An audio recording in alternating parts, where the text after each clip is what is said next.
Маяком для подрастающего поколения Владимир Уйба назвал заслуженного мастера спорта России Ивана Голубкова, с которым встретился накануне. Глава республики поблагодарил паралимпийца за вклад в развитие спорта и достойное представление региона на спортивных соревнованиях международного и всероссийского уровней.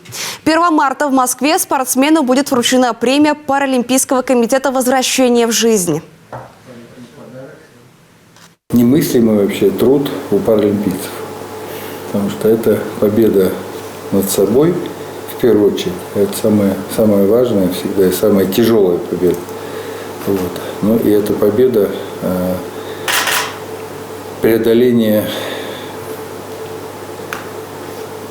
общего какого-то понимания, да, что вот есть инвалид, у которого есть ограничения.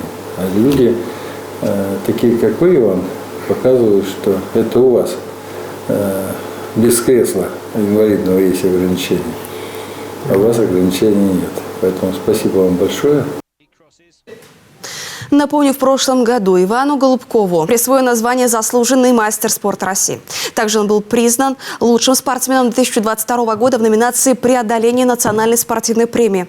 В предыдущем зимнем сезоне на 2 этапах Кубка мира Иван Голубков 10 раз поднимался на высшую ступень пьедестала, стал 6-кратным чемпионом мира по лыжным гонкам и биатлону в норвежском Лиллехаммере.